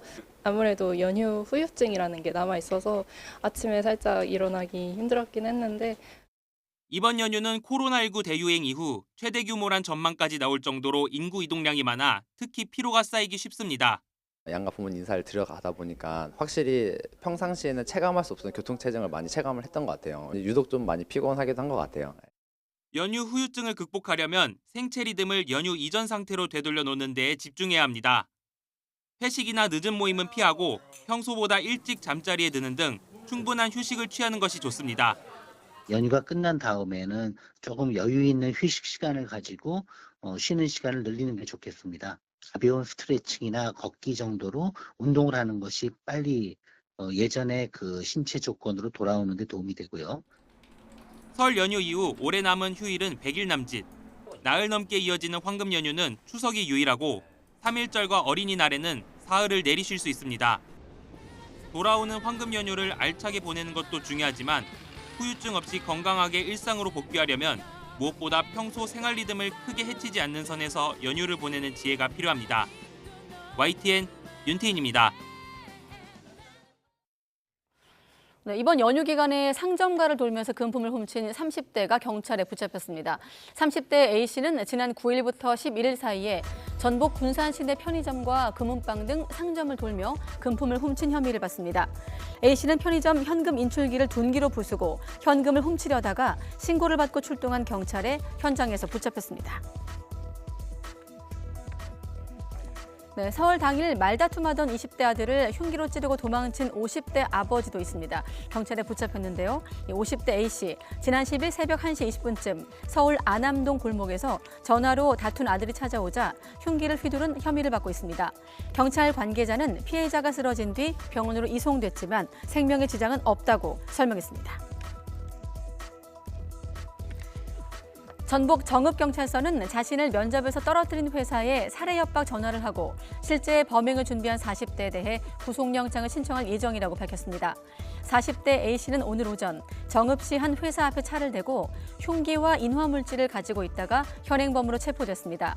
검거되기 전 A씨는 1년 전 채용 전형에서 탈락을 한 뒤 여태 취업을 못하고 있다며 해당 회사에 살해 협박 전화를 한 것으로 파악되고 있습니다.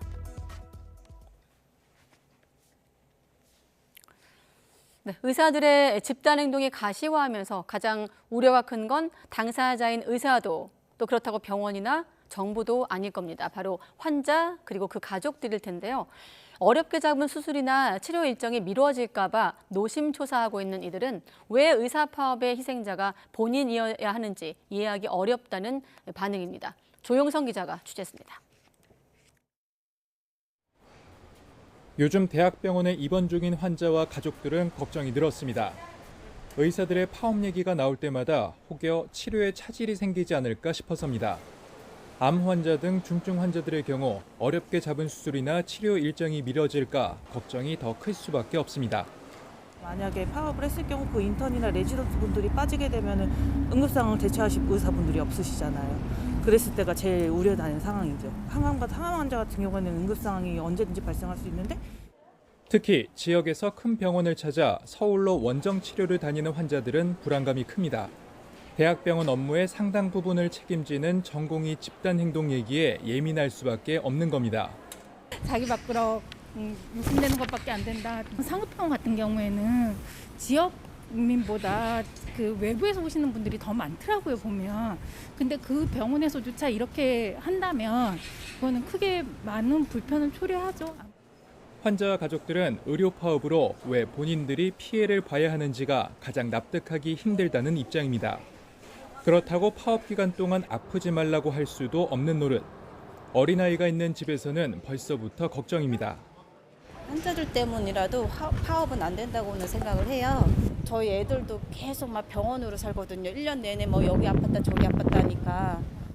정부는 의료 피해 신고 센터를 운영한다고 밝혔지만 사후 약방문도 못 되는 대책이어서 환자와 보호자들의 걱정만 커지고 있습니다. YTN 조용성입니다. 국방부는 의사들이 파업에 돌입하면 군 의료체계를 통한 대국민 의료 서비스 제공을 검토할 수 있다고 밝혔습니다. 전하규 국방부 대변인은 정례 브리핑에서 의사 파업 대책을 논의하는 정부회의에 국방부도 참여했는지와 관련된 질문에 군도 의료체계를 갖고 있는 만큼 가용 지원 범위 안에서 공식 요청이 있으면 지원을 검토할 것이라고 밝혔습니다. 정부가 전체 대학생의 80%까지 국가장학금을 지원하는 방안을 검토합니다. 사실상 모든 대학생에게 장학금을 줘서 등록금 부담을 낮추고 주거비도 지원하겠다는 계획입니다. 김연아 기자가 취재했습니다. 지난달 대통령실과 정부 그리고 여당이 대학생 학비 부담을 줄일 방안을 찾겠다고 한 것과 관련해 정부가 소득 수준에 따른 대학생 국가장학금 지원 대상을 대폭 확대할 방침을 세웠습니다. 대학생들의 파격적인 학비 경감 방안을 당정이 지금 실효성 있게 논의 중이라는 말씀을 확인을 드립니다. 정부 여당, 집권 여당인 우리의 정책은 곧 실천이고. 대통령실 고위 관계자도 국가장학금 지원 대상을 중산층을 비롯해 소득 수준 80% 정도까지 확대하는 방안을 유력하게 검토하고 있다며 이르면 이달 말 발표할 거라고 밝혔습니다. 현재는 소득 8분위까지 장학금을 지원하는데 집과 차, 예금의 소득 인정액과 모든 가구원의 소득까지 모두 합친 기준이 월 1,100만 원 정도입니다. 그런데 계산해 보면 월 소득 500만 원으로 집 보증금이 5억에 차 한 대, 예금 5천만 원이 있는 경우 소득 인정액이 1,200만 원을 넘어서 대부분의 중산층, 특히 맞벌이 가정은 장학금을 받을 수 없었습니다. 실제로 정부가 소득 상위 20%를 제외한 80%의 대학생이 장학금을 받게 할 경우 중산층이 체감하는 학비 부담은 크게 떨어질 전망입니다. 정부는 또 거주지와 다른 지역의 대학을 다니는 학생에게 주거 장학금을 주고 저소득층 학자금 대출 이자 면제 대상도 확대하는 방안을 검토하고 있습니다. 장학금 확대에 드는 재원은 연 1조 5천억 원에서 최대 3조 원으로 예상됩니다. 정부는 일단 교육청에 지급되는 지방교육재정교부금 일부를 국가장학금 예산으로 돌리는 방안을 검토하는 것으로 알려졌는데 올해 세수 부족으로 교부금이 크게 줄어든 데다 지난해부터 고등평생교육특별회계를 신설해 교부금 일부를 대학에 투자하는 상황에서 또 교부금을 떼어 대학에 지원할 경우 전국 교육청의 반발이 적지 않을 전망입니다. YTN 김현아입니다. 아프리카 말라위에 거주하던 한국인 여성이 집을 나섰다가 사망해 현지 경찰이 수사에 나섰습니다. 외교부는 지난 7일 말라위에 체류 중이던 한국 국민 1명이 사망한 사건이 발생했다며 인근 주 짐바브웨 대사관의 영사를 말라위로 급파해 필요한 영사 조력을 제공하고 있다고 밝혔습니다. 임수석 외교부 대변인은 정례 브리핑에서 말라위 수사당국에 신속하고 철저한 수사가 이루어질 수 있도록 계속 협조 요청을 하고 있다고 말했습니다. 프란치스코 교황이 동성 커플에 대한 축복을 공식 승인한 가운데 한국에서도 동성 커플을 위한 가톨릭 사제의 축복 기도가 이루어진 사실이 뒤늦게 알려졌습니다.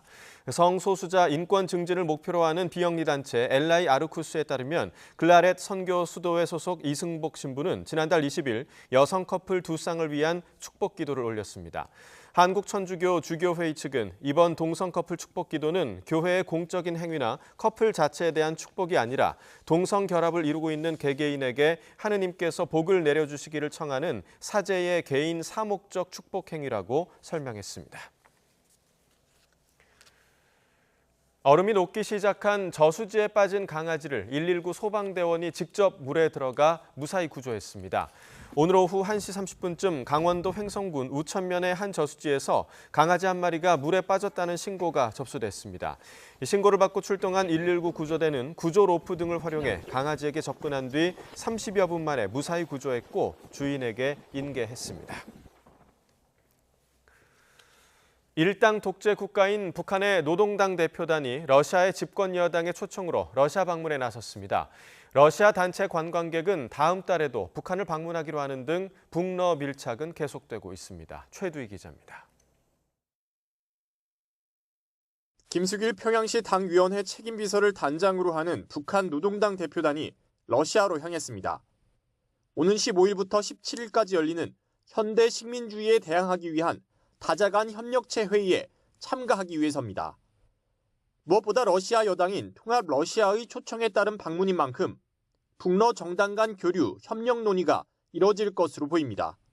미국이나 서방 국가들과 협력하지 않으려고 하는 나라들을 주축으로 삼아가지고 러시아랑 북한이 이제 함께 그 반미연대를 구축하는 그런 작업의 일환이라고 통일부와 외교부는 양측의 통상적 교류에 대해 별도로 평가하진 않겠다면서도 유엔 안보리 제재 결의에 위반되는 불법적인 관계는 중단해야 한다고 강조했습니다. 지난해 9월 북러 정상회담 이후 교류를 확대하고 있는 양측은 민간 차원의 관광 교류 협력에도 더욱 속도를 내고 있습니다. 앞서 지난 9일엔 러시아 단체 관광객들이 3박 4일 일정으로 북한을 찾았는데 코로나19로 국경을 봉쇄했던 북한이 외국인 단체 관광객을 받아들인 건 4년여 만에 처음이었습니다. 러시아 연해주 정부는 다음 달에도 2차례 더 러시아 단체 관광객들을 북한에 보내기로 했습니다. 2차 관광객은 8일부터 11일까지, 3차 관광객은 11일부터 15일까지 북한을 방문하게 되는데 각각 100명씩 모두 200명이 평양과 금강산, 마식령 스키장 등을 둘러볼 예정입니다. 특히 3월에 열리는 러시아 대선에서 연임이 거의 확실시되는 블라디미르 푸틴 대통령이 대선 이후 방북 일정을 확정할 것으로 보여 북러 간 밀착 행보는 당분간 계속될 전망입니다. YTN 슈드입니다. 북한이 지난해 쏘아 올린 군 정찰 위성 만리경 1호의 고도가 낮아지고 있다는 관측에 대해서 우리 군 당국이 분석 중이라고 밝혔습니다. 이성준 합동참모본부 공보실장은 국방부 정례 브리핑에서 만리경 1호의 고도가 낮아지는 걸 어떻게 평가하느냐는 질문에 이같이 답했습니다. 국제위성 추적 서비스 ISS 트래커를 보면 만리경 1호는 발사 직후인 지난해 11월 515km였던 고도가 지난 9일에는 511.3km까지 3km 정도 낮아진 것으로 나타났습니다. 네, 나토 회원국이 방위비를 내지 않으면 러시아가 침공하도록 부추기겠다. 이 같은 트럼프 전 대통령 발언에 미국 안팎에서 거센 비판이 제기되고 있습니다. 한미 전직 고위 당국자들은 트럼프가 당선되더라도 한미일 동맹은 약화하지 않을 거라고 전망했습니다. 워싱턴 권중기 특파원입니다. 유엔 대사 출신으로 외교 분야 경험을 강점으로 내세우는 니키 헤일리는 공화당 경선 경쟁자인 트럼프에게 맹공을 퍼부었습니다. 러시아 침공을 부추기겠다는 발언으로 미군과 동맹국을 위험에 빠뜨렸다는 겁니다. I look at what Donald Trump said on Saturday, and it made me sick to my stomach. He just put every military member at risk and every one of our allies at risk just by saying something at a rally like that. 미 국무부는 미국도 나토에서 얻는 게 많다며 트럼프 발언을 거듭 반박했습니다. 9.11 테러 당시 집단 방위 원칙이 처음 발동됐다며 미국인들은 나토를 폭넓게 지지한다고 강조했습니다. 유럽 정상들도 트럼프 발언에 불쾌감을 나타냈습니다. 독일 숄츠 총리는 나토 집단 방어 원칙의 약화는 러시아에만 이득이 된다며 트럼프 발언은 무책임하다고 비판했습니다. Sehr geehrter Herr Ministerpräsident, lieber Donald, ich freue mich sehr, heute Nachmittag hier zusammen zu sein. 트럼프가 당선될 경우 동아시아 동맹도 소홀히 할 거라는 우려에 성김 전 국무부 대북 특별대표는 한미일 협력은 다를 거라고 전망했습니다. 국제 무대에서 한국과 일본의 영향력이 큰 만큼 한미일 협력을 중시할 수밖에 없을 것으로 관측했습니다. 김성한 전 대통령실 안보실장도 트럼프 1기 행정부 때와 지금은 환경이 많이 달라졌다며 한미일 삼각공조는 지속될 것으로 내다봤습니다. But I would say, irrespective of what happens in November here, we should expect to see more, I think, more an active role played by both Japan and the ROC in the global scene. I think if three of us can make a very much cool-headed assessment of the policy environment, I think we are likely to, reach some sort of a consensus. 백악관은 바이든 행정부의 인도태평양 전략으로 많은 진전이 있었다며 한미일 삼각 협력을 강화하고 한반도에서의 역량을 끌어올린 점을 성과로 내세웠습니다. 워싱턴에서 YTN 권중기입니다.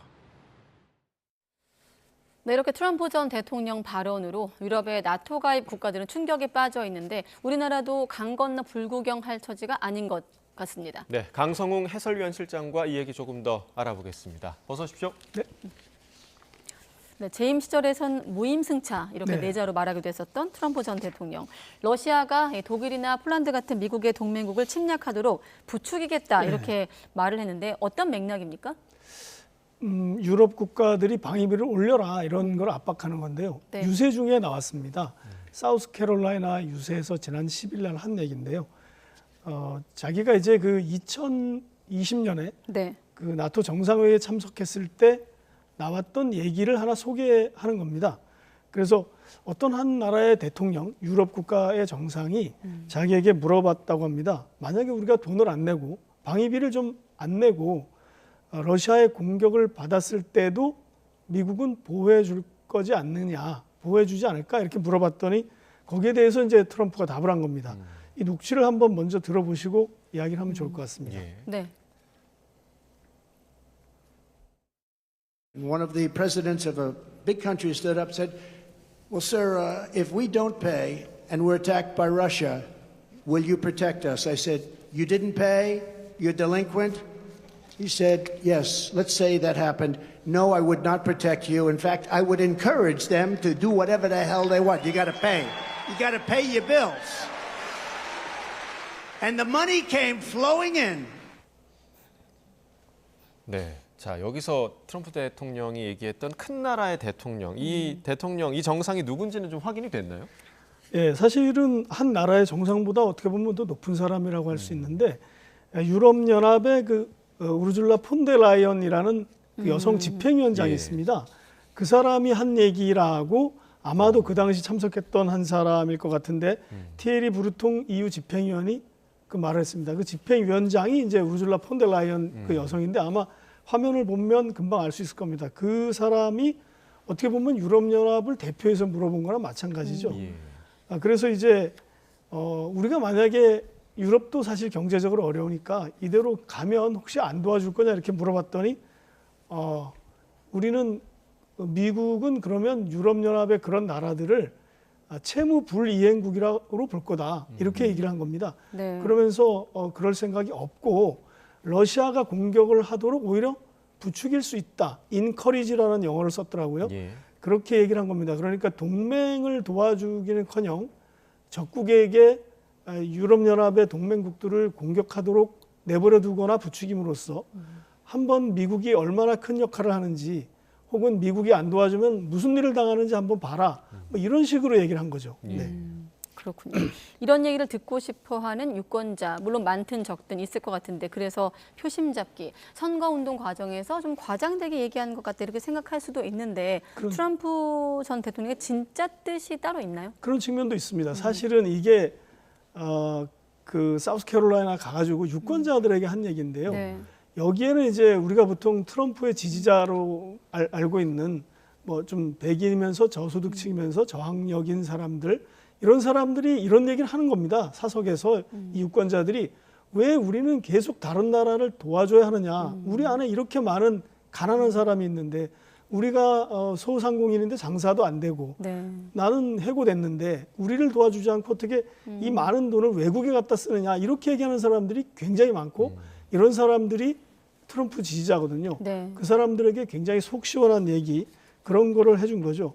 그런데 이제 방위비를 일단 내리는 것이 진짜 뜻이겠지만 이것을 그냥 방위비를 내리기 위해서 수사적인 레토릭으로 했다고 볼 수는 없습니다. 왜냐하면 그 이상이 분명히 있는데 트럼프 전 대통령은 그 이후에도 자기는 이 EU 정상들에게 방위비를 분담하도록 계속 요구했다라는 걸 또 자기 개인 소셜 계정에 올렸고 그보다 중요한 것은 트럼프 전 대통령은 재임 당시에도 우리는 나토를 탈퇴할 것이다 이런 얘기를 많이 했습니다.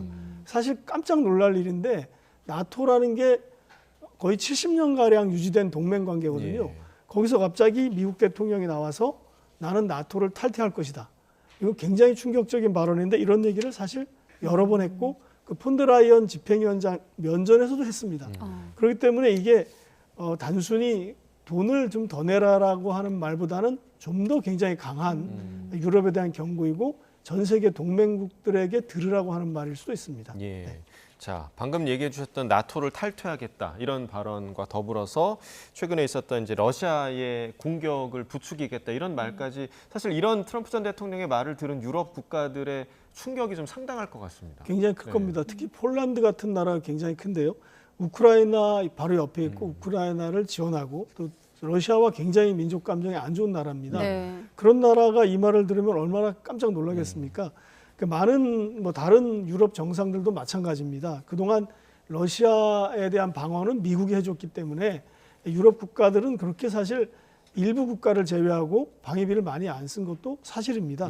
그래서 이제 독일 숄츠 총리 같은 경우는 트럼프 전 대통령 이런 발언에 대해서 무책임하고 위험하다.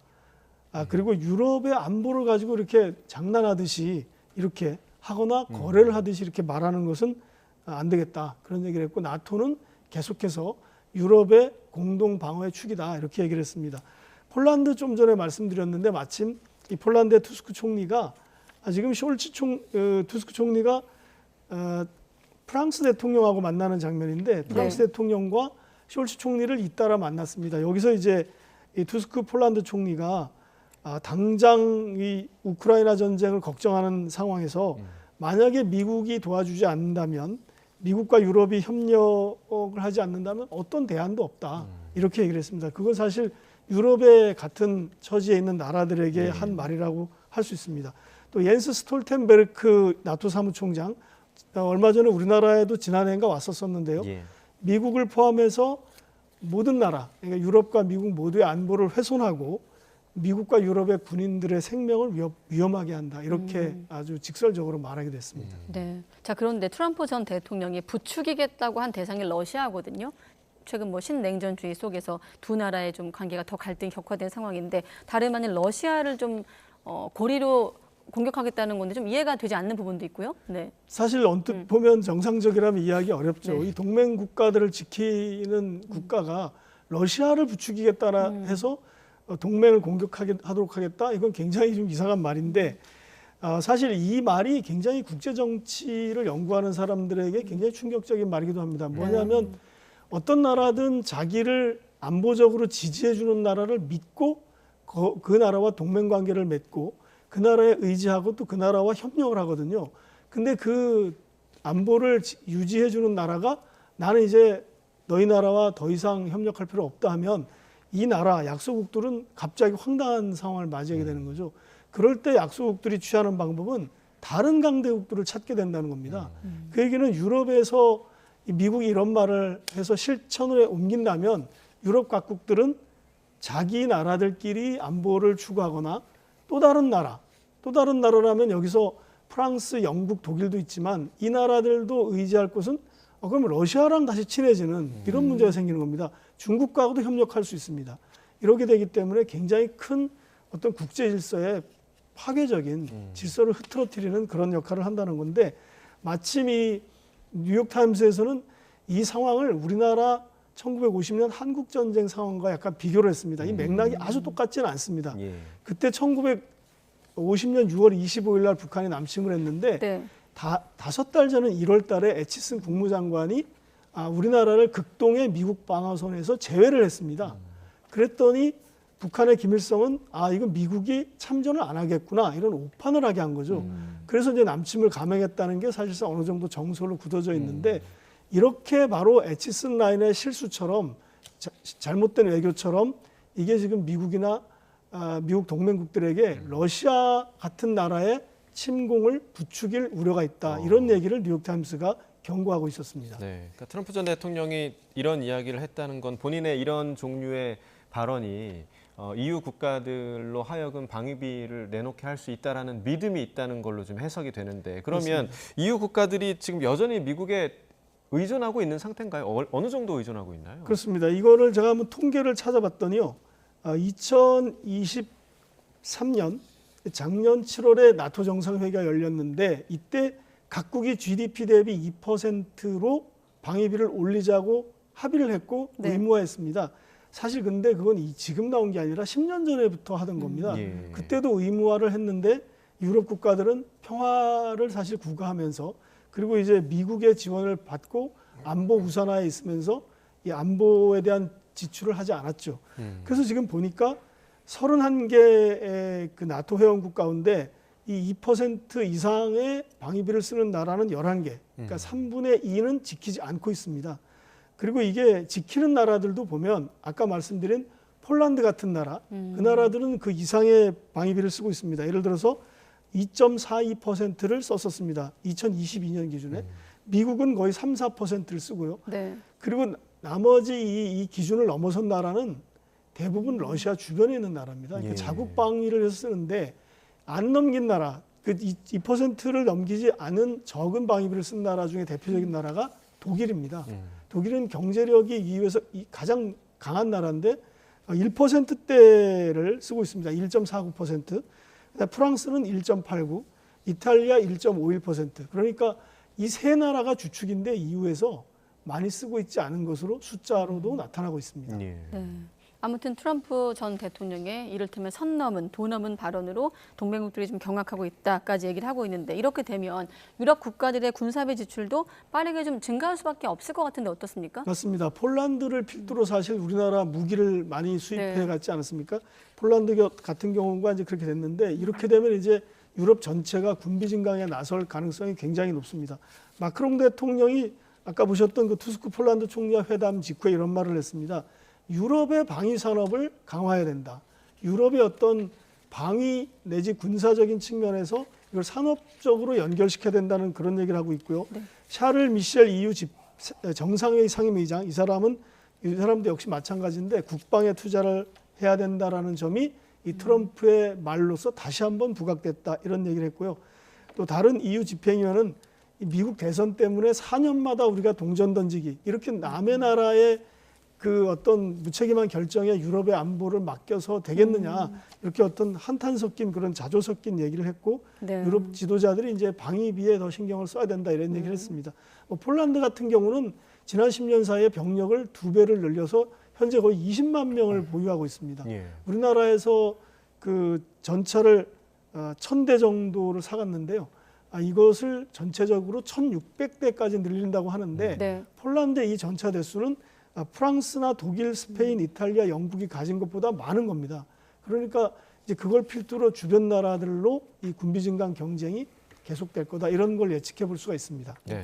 네, 대선 가도에서 트럼프 전 대통령 중심으로 좀 이야기를 해봤는데, 조 바이든 대통령은 중국 기업이 소유하고 있는 틱톡을 이용한 선거운동을 시작했습니다. 네, 앞서 중국으로의 기밀 유출을 우려해서 모든 관공서에서 틱톡 사용을 금지한 터여서 비판과 함께 논란이 일고 있습니다. 류재용 기자입니다. 미국 프로스포츠 최대 축제인 프로풋볼 슈퍼볼이 열리기 전날 바이든 대통령이 소셜미디어 틱톡에 등장했습니다. Chiefs or Niners? Two great quarterbacks, hard to decide. But if I didn't say I was for the Eagles, then I'd be sleeping alone. My wife's a Philly girl. 하지만 틱톡은 중국 기업이 모기업이어서 중국 정부로의 개인정보 유출 우려가 있다며 지난해 백악관이 나서 연방정부의 모든 전자기기에서 틱톡 앱 삭제를 지시한 상황. 곧바로 공화당은 물론 민주당 내부에서도 우려의 목소리가 제기됐습니다. 공화당 소속의 하원 중국특위위원장은 청소년들에게 지지를 호소하는 것보다 국가 안보가 더 큰 일이라고 강조했습니다. 하원 중국특위 민주당 간사 역시 우려를 표시하며 틱톡 금지 필요성을 지적했고, 역시 민주당 소속의 상원 정보위원장도 금지한 틱톡을 이용하는 데 따른 혼재된 메시지가 우려스럽다고 밝혔습니다. 백악관은 곤혹스러움 속에 책임을 선거 캠프에 떠넘기면서 틱톡 금지의 원칙만 거듭 강조했습니다. The administration still has concerns, security concerns about TikTok, even though the campaign has now joined it. Again, I cannot speak, nor will I speak for the campaign. I can't do that or their decisions. Nothing's changed about the national security concerns from the NSC's perspective about the use of TikTok on government devices. That policy is still in place. 틱톡은 미국 젊은 층에서 압도적인 인기를 누리고 있습니다. 그런 만큼 지속적인 고령 논란에 최근 특검 보고서의 기억력 묘사까지 겹치며 공공에 처한 바이든 대통령이 비난을 무릅쓰고라도 틱톡을 통해 젊은 층에 다가서려 한 것이라는 분석이 나오고 있습니다. YTN 유재웅입니다. 미국 텍사스 휴스턴의 유명 교회에서 총격전이 발생했는데 비번이던 경찰관이 30대 여성 용의자를 사살했습니다. 그런데 용의자 총기에 팔레스타인 이렇게 적혀 있었다고 합니다. 이동우 기자가 보도합니다. 미국에서 세 번째로 큰 교회인 텍사스주 휴스턴의 레이크우드 교회. 휴일 오후 2시 예배가 시작되기 직전 갑자기 총성이 울렸습니다. 신도들은 놀라 밖으로 대피하는 등 아수라장이 빚어졌습니다. I was just walking up the stairs, and when I got on the top, like they started shooting. I don't know, like I just heard, but it was like more than 10 shots, like 15. I don't know, but. 총격범은 36살 여성 제네스 이본 모레노라고 경찰은 밝혔습니다. 모레노는 7살 아들과 함께 교회에 들어가 갑자기 소총을 발사했습니다. 총기에는 팔레스타인이라고 적혀 있었다고 현지 언론이 보도했습니다. 마침 현장에 있던 비번인 경찰관과 주류 단속 요원이 대응 사격하면서 범인을 제압했습니다. Both officers, officer and agent, engaged, striking the female. She's deceased here on the scene. 모레노의 7살 아들도 머리 부위에 총을 맞아 치료를 받고 있지만 위독한 상태입니다. 경찰은 모레노가 유대계인 전 남편 가족과 분쟁을 겪는 중이며 정신질환 병력이 있고 각종 범죄로 6번 이상 체포된 적이 있다고 전했습니다. 레이크우드 교회는 주일 예배 참석 인원만 4만 5천 명에 이르는 대형 교회이며 담임 목사인 조엘 오스틴은 저서 긍정의 힘으로 한국에도 많이 알려져 있습니다. YTN 이동호입니다. 2인체제 방송통신위원회가 YTN 최대 주주를 유진그룹 특수목적 회사로 변경 승인한 데 반발해 YTN 노조와 우리사주조합이 행정소송을 제기했습니다. 전국 언론노동조합 YTN 지부와 우리사주조합은 오늘 서울행정법원에 방통위를 상대로 한 최다액 출자자 변경 승인 처분 취소 소송을 내고 2심 판결 선고 때까지 승인 효력을 멈춰달라면서 집행정지도 함께 신청했습니다. 언론노조 YTN 지부는 이후 기자회견에서 방통위 상임위원은 5명이지만 지금은 2명뿐이라며 최다액 출자자 변경 승인 처분은 위원 5명이 합의를 전제로 해야 한다고 강조했습니다. 방통위는 이에 대해 방통위 설치법에 2인 이상 위원 요구가 있거나 위원장 단독 회의 소집이 가능하고 제적위원 과반수 찬성으로 의결할 수 있다고 반박했습니다.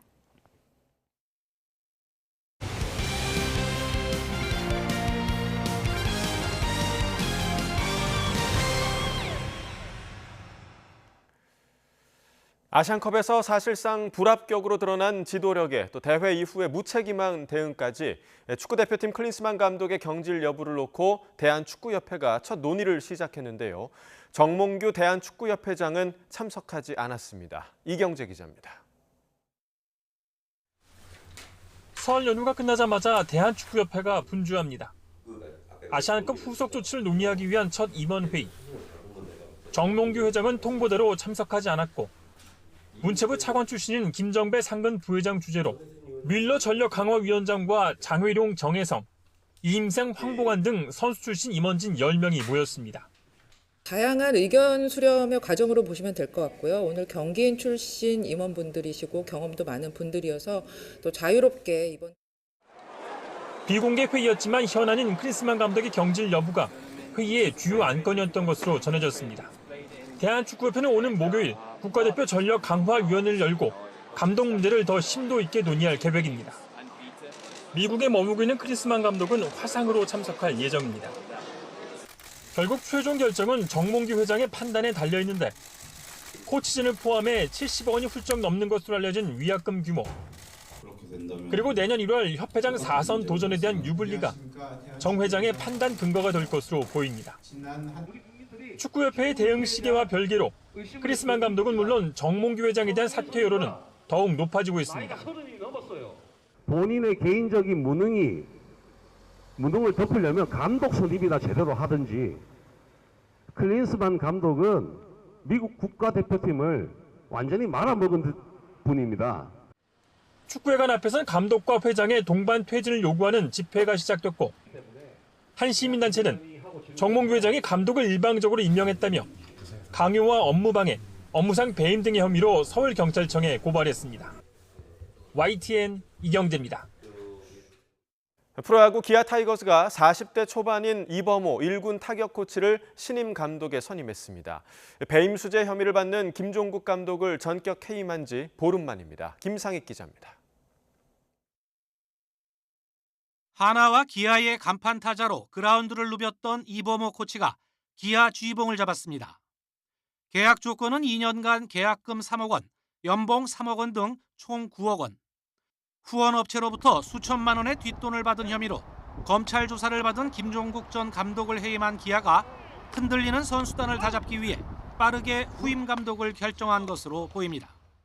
여러분들이 하고 싶은 대로 야구장에서 야구하시면 될 것 같습니다. 저희 멤버가 워낙 좋으니까 저도 선수들 믿고. 기아는 이범호 신임 감독이 팀에 대한 이해도가 높고 선수단을 아우를 수 있는 리더십과 소통 능력이 있어 최적임자로 판단했다고 선임 배경을 밝혔습니다. 이종범, 선동열 등 여러 명의 무게감 있는 외부 인사가 거론됐지만 내부 인사를 감독으로 승격한 이유입니다. 1981년생인 42살의 이범호 감독은 KBO 리그 첫 80년대생 사령탑이 되면서 빠른 세대 교체를 예고했습니다. 2000년 한화에 입단한 뒤 2010년 일본 소프트뱅크를 거쳐 이듬해 기아로 이적했으며 KBO 리그 통산 타율 2할 7푼 1리를 기록했습니다. 올 시즌에는 어떻게든 기필코 한국 시리즈를 진출을 해서 팀이 우승할 수 있도록 뭐 저뿐만이 아니라 선수들도 아마 그런 생각을 가지고 있을 거라고 생각합니다. 2017년 11번째 우승 이후 하위권을 맴도는 기아.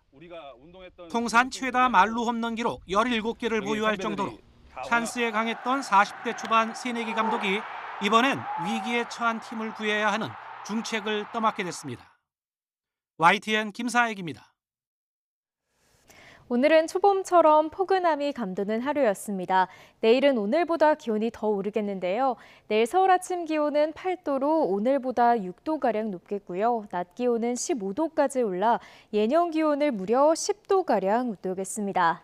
다만 내일은 전국의 하늘빛이 흐리겠고 밤까지 곳곳에 비가 내리겠습니다. 오늘 밤 제주도에서 비가 시작돼 새벽에는 호남 지방에, 오전에는 충청과 영남 지방까지 확대하겠는데요. 비의 양은 제주도에 최고 40mm, 충청과 남부 지방으로는 5에서 10mm가 되겠습니다. 또 서울 등 수도권과 영서 지방에도 새벽부터 오전 사이 약하게 비가 내리거나 빗방울이 떨어질 수 있겠습니다. 내일 아침 기온은 오늘보다 5에서 7도가량 높겠습니다. 내일 서울 아침 기온 8도, 광주 10도, 부산은 11도가 예상되고요. 낮 동안에는 예년 기온을 6에서 10도가량 크게 웃돌겠습니다. 서울 낮 기온 15도, 대전도 15도, 광주와 대구는 18도가 예상됩니다. 모레는 전국에 비나 눈이 내리겠고요. 이후 주 후반에는 기온이 반짝 영하권으로 떨어지면서 쌀쌀해질 전망입니다. 지금까지 날씨 정보였습니다. 가장 빠른 종합 뉴스 뉴스큐 마치겠습니다. 네, 이어서 이브닝 뉴스가 방송됩니다. 함께해 주신 여러분 고맙습니다.